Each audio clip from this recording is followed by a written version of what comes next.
ഇന്ത്യയിൽ തന്നെ വിവരവും വിദ്യാഭ്യാസവും ഏറ്റവും കൂടുതലുള്ള ഒരു നാടാണ് നമ്മുടെ കേരളമെങ്കിലും ഇവിടെ തന്നെയാണ് ഏറ്റവും കൂടുതൽ ഇങ്ങനെ ജനങ്ങളെ കബളിപ്പിക്കുന്ന തരത്തിലുള്ള സാമ്പത്തിക തട്ടിപ്പുകൾ നടക്കുന്നത്.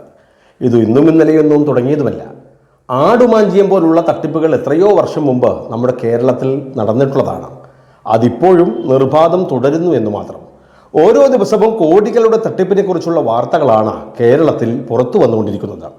സൗജന്യമായി തുരുമ്പ് കിട്ടിയാൽ പോലും അത് സന്തോഷമാകുന്ന മലയാളികളുടെ ഒരു ത്വരയാണ് അതിൻ്റെ പ്രധാനപ്പെട്ട കാരണവും. ഇപ്പോഴത്തെ പകുതി വിലയ്ക്ക് സ്കൂട്ടർ നൽകാമെന്നൊരു വാഗ്ദാനത്താൽ പണം നഷ്ടപ്പെട്ടവരുടെ ഒരു പ്രളയമാണ് ഇപ്പോൾ കേരളത്തിൽ നടക്കുന്നത്. മൂവാറ്റുപുഴ പോലീസ് സ്റ്റേഷനിൽ നിരവധി ആളുകളുടെ പരാതി ലഭിച്ചതിനാലാണ് പോലീസ് അന്വേഷണം നടത്തി ഇടുക്കി സ്വദേശിയായിട്ടുള്ള തട്ടിപ്പ് വീരനായിട്ടുള്ള അനന്തുകൃഷ്ണനെ ഇപ്പോൾ അറസ്റ്റ് ചെയ്ത് ജയിലിൽ അടച്ചിട്ടുള്ളത്.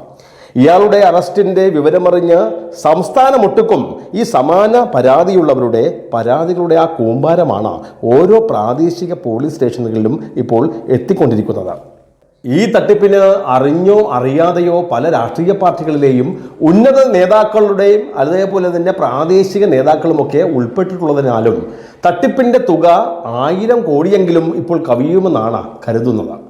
അനന്തുകൃഷ്ണനെ അറസ്റ്റ് ചെയ്തപ്പോൾ തന്നെ നടത്തിയ പ്രാഥമിക ഒരു അന്വേഷണത്തിൽ 300ഓളം കോടിയുടെ തട്ടിപ്പെങ്കിലും നടന്നിട്ടുണ്ട് എന്നാണ് കണ്ടെത്തിയത്. എന്നാൽ അതിന് പിന്നാലെയാണ് സംസ്ഥാനത്തെ എല്ലാ ജില്ലകളിലും ഇങ്ങനെ പണം നഷ്ടപ്പെട്ടവരുടെ കണക്കും തുകയും ഇപ്പോൾ പുറത്തു വന്നുകൊണ്ടിരിക്കുന്നത്. ഇപ്പോഴും ആളുകൾ അറിഞ്ഞിങ്ങനെ പരാതികൾ നൽകിക്കൊണ്ടിരിക്കുകയാണ്. ഓരോ പോലീസ് സ്റ്റേഷനിൽ ചുരുങ്ങിയത് 1000-ൽ കവിയാത്ത പരാതികളാണ് ലഭിച്ചുകൊണ്ടിരിക്കുന്നത്. ഈ തട്ടിപ്പിന് പ്രധാനമായും ഇരയായിട്ടുള്ളത് ഇവിടുത്തെ സ്ത്രീജനങ്ങളാണ്. സ്ത്രീ ശാക്തീകരണത്തിനായിട്ടാണ് ഈ സൗജന്യം എന്നതായിരുന്നു ഇവരുടെ പ്രധാനപ്പെട്ട മുദ്രാവാക്യം.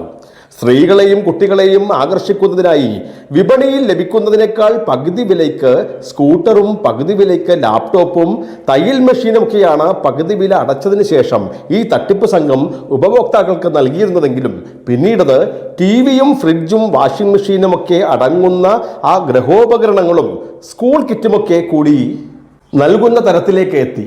അതിനായി ആദ്യം തന്നെ വലിയൊരു മൈതാനത്ത് ഇങ്ങനെ ആളുകളെ എല്ലാം വിളിച്ചു ചേർക്കുകയും അവിടെ വെച്ച് 500 രൂപ താഴെയിൽ ഇങ്ങനെ ഫീസ് അടച്ച് അപേക്ഷ വാങ്ങുകയും അവിടെ വെച്ച് കുറച്ചു പേർക്ക് ഇരുചക്രവാഹനമോ അല്ലെങ്കിൽ ലാപ്ടോപ്പോ ഒക്കെ നൽകുന്നതായിരുന്നു ഒരു പ്രധാനപ്പെട്ട ഒരു പ്രവണത.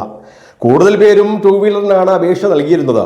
വിപണിയിൽ 1,20,000 രൂപ വില വരുന്ന സ്കൂട്ടർ അത് വെറും 60,000 രൂപയ്ക്ക് ലഭിക്കുമെന്നാകുമ്പോൾ ആരാണെങ്കിലും ഇങ്ങനെ തലക്കിടിച്ച് വരില്ലേ? ലാപ്ടോപ്പ് ആണെങ്കിൽ 43,000 രൂപ വിലമതിക്കുന്നത് 21,500 രൂപയ്ക്ക് ലഭിക്കുകയാണ്. തയ്യൽ മെഷീനൊക്കെ അങ്ങനെ തന്നെയാണ്. പ്രധാന സ്ഥലത്തെ പരിപാടിക്ക് ശേഷം മറ്റ് പ്രാദേശിക ഇടങ്ങളിലേക്കും ഇവർ കടക്കുകയാണ്. ഈ തട്ടിപ്പ് സംഘം ചെയ്യുന്ന പ്രവണത ഏത് തന്നെയാണ്. അവിടെയും വല്ല മൈതാനത്തോ അല്ലെങ്കിൽ വല്ല ഹാളുകളിലൊക്കെ ആയിരിക്കും ഇത്തരം പരിപാടികൾ നടക്കുന്നത്. എല്ലാ പരിപാടികളിലും അവിടുത്തെ ജനകീയരായിട്ടുള്ള ആളുകൾക്ക് അറിയാവുന്ന രാഷ്ട്രീയക്കാരെയോ അല്ലെങ്കിൽ മതനേതാക്കളെയൊക്കെയോ ഈ തട്ടിപ്പ് സംഘം അങ്ങനെ മുന്നിൽ നിർത്താറുമുണ്ട്. അത് പലപ്പോഴും ഒരു വിശ്വാസത വീണ്ടെടുക്കുവാനുള്ള അല്ലെങ്കിൽ ഉണ്ടാക്കുവാനുള്ള ഒരു ശ്രമത്തിൻ്റെ ഭാഗമായിരുന്നു അത്. അങ്ങനെ ഓരോ ഇടത്തു നിന്നും വസ്തുക്കളുടെ പകുതി വില മുൻകൂർ വാങ്ങുകയും അതിൽ കുറച്ചു പേർക്ക് മാത്രം സാധനങ്ങൾ നൽകുകയുമാണ് പതിവ്. അനന്തുകൃഷ്ണന്റെ നേതൃത്വത്തിലുള്ള തട്ടിപ്പ് സംഘം കോൺഗ്രസിന്റെയും CPM-ന്റെയും BJP-യുടെയും നേതാക്കളെയും ഒക്കെ ഈ പരിപാടിയിൽ ഉൾപ്പെടുത്തി അവരെ കൂടി ഇങ്ങനെ വെട്ടിലാക്കിയിരിക്കുകയാണ്. അതിനായി ലക്ഷക്കണക്കിന് രൂപയുടെ ഒരു പ്രചാരണമാണ് ഇതിനുവേണ്ടി അവർ നടത്തിയിട്ടുള്ളതും.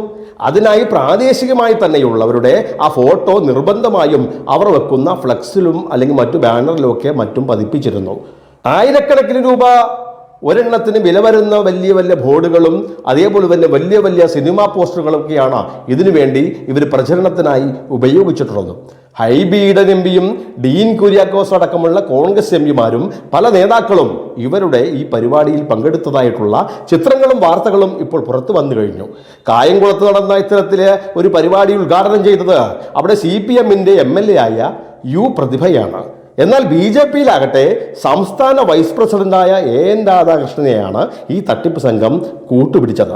പ്രമുഖ കമ്പനികളുടെ സാമൂഹ്യ സുരക്ഷാ ഫണ്ടായ CSR ഫണ്ട് ഉപയോഗിച്ചായിരുന്നു ഈ സൗജന്യമെന്നായിരുന്നു പ്രചാരണം.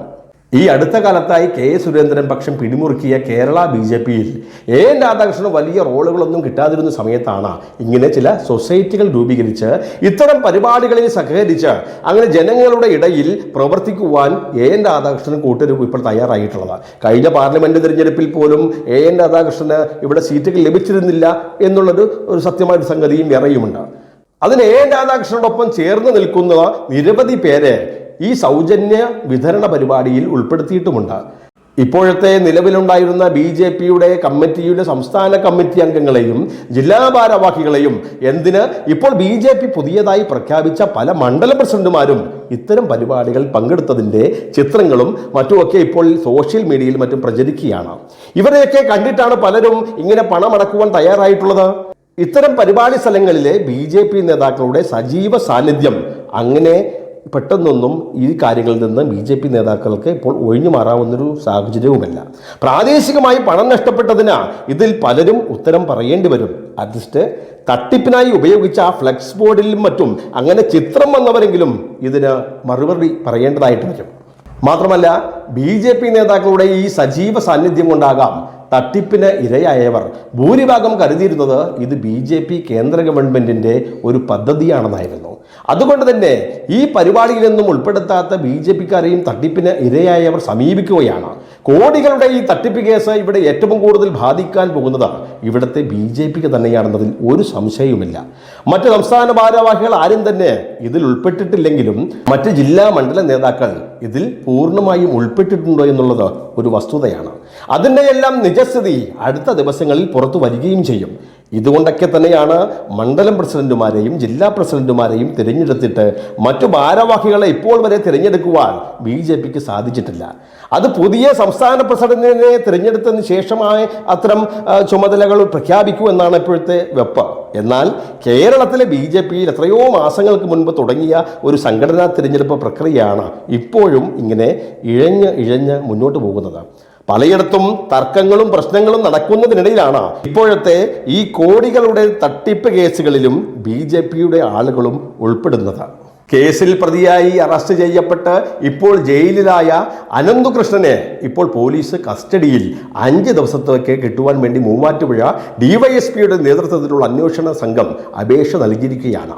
മാത്രമല്ല ഇതിന്റെ അന്വേഷണം ക്രൈംബ്രാഞ്ച് ഏറ്റെടുക്കുവാനുള്ള തീരുമാനവുമായി കഴിഞ്ഞു. ഇതിന്റെ പുനരന്വേഷണം നടന്നു കഴിഞ്ഞാൽ അപ്പോൾ അറിയാം ആരൊക്കെ ഈ തട്ടിപ്പ് കേസിൽ ഉൾപ്പെടുത്തിയിട്ടുണ്ടോ എന്നും ആരൊക്കെ അങ്ങനെ ലഭിച്ച പണം കൈപ്പറ്റിയിട്ടുണ്ട് എന്നുള്ളതും.